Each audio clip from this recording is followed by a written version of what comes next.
Hello world, UB here, and today we're going to be drawing some fan art for the show called What We Do in the Shadows on FX. So let's get started.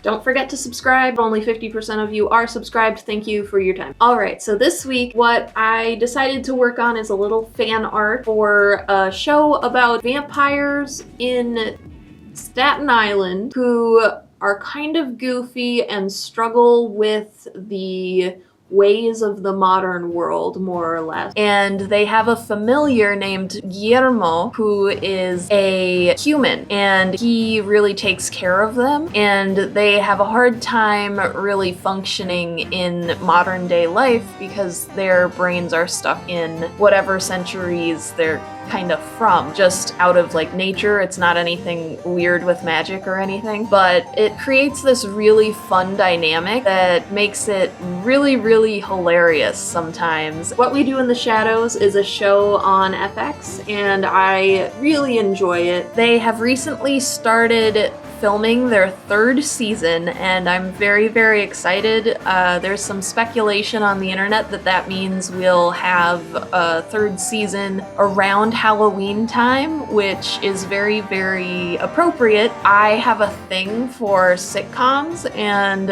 specifically this show really reminds me of The Office. It's a mockumentary, which means that it's set up like a documentary, but it's obviously not a documentary because they're vampires, so you can't really document things that don't actually exist. It's a lot of fun. I really enjoy the show. I enjoy the actors a lot, and I'm hoping to do some more fan art for them. So I'm hoping maybe I can do fan art of the other characters in time for the third season, but we'll see. Fingers crossed. Fingers crossed.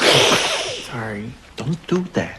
Alright, so on to the actual artwork. What I did with this one is very similar to what I've done with other pieces, however it took a lot of tweaking, and all together I think I ended up spending 4.5 hours on this one, which is considerably longer than what I spend on most of my pieces. Most of my pieces are about 2 hours, and this one took a very long time. Trying to make a drawing that looks like a specific person are very hard, and I really bit off a lot with this one. I didn't think it was gonna be so difficult, but I really challenged myself. And basically what I did here is I sketched out Guillermo. This is a line from the season 2 finale where Guillermo, basically no spoilers, has to kind of tell the vampires in a very dramatic scene what his last name is, because they have treated him so poorly that they have no idea what his last name is. They just know that his name is Guillermo. This was a very dramatic moment that was cut by some comedy in the show, which I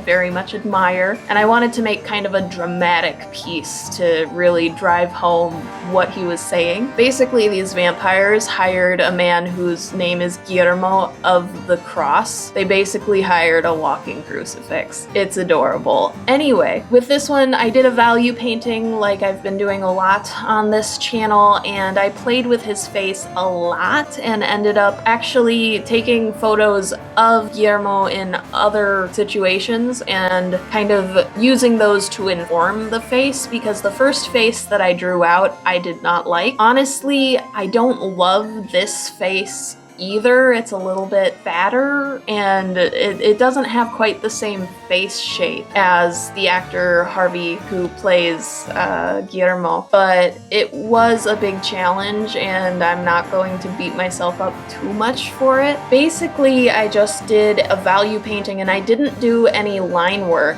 on this one because I wanted a more realistic version. I don't think I really achieved that, but I think I was going down the right avenue. And then I used the colors I did here, the purple, blue, and green, because what we do in the shadows has a lot of promo images that are lit very harshly with those three colors, and I wanted to kind of do an homage to that. And then I put together a kind of demonic symbol around him, or a circle, I guess I should say, and I tried to make it a little bit spooky and give it a glow and all of this other stuff, and that took a lot of playing with Photoshop settings. There really wasn't anything challenging there, it was just a lot of dinking around and figuring out exactly how Photoshop works with the different blending options that they offer, so I like what I ended up with. As far as his face goes, I really wanted to talk about the process that I went through with this. For those of you who don't know, I am a portrait artist first. For whatever reason, as a kid and in high school, I was really into drawing portraits just because that was the subject matter I had in front of me. So I've got a little bit more experience with drawing people than drawing anything else. With this one, like I said, the face really challenged me,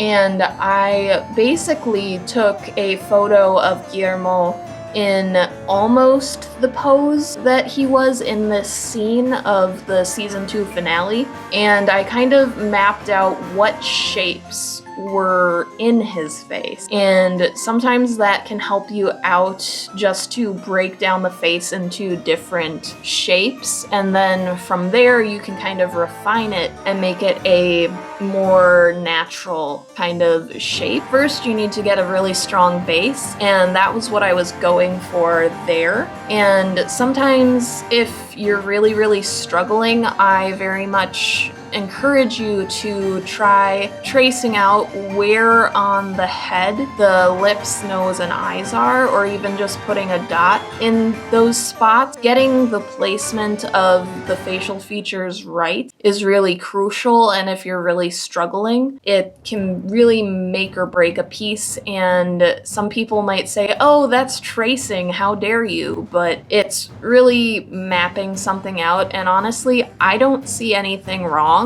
with tracing to an extent. Let me expand on that. Basically, I learned how to draw faces by tracing them first, and that really helps acclimate your brain to how facial structures work and how that really translates to paper, because you see faces all the time, but putting them on a 2D space is kind of difficult. When you're learning, tracing can be a great thing, and if you're really struggling with something, tracing can really help you get to that next level in the art piece. Now, I'm not saying copy other people's art by tracing, that's not cool. Anytime that you do trace, you should really credit the person who had that original photo or piece or what have you, but tracing as a learning tool can be very valuable, and that's what I've found in my self-taught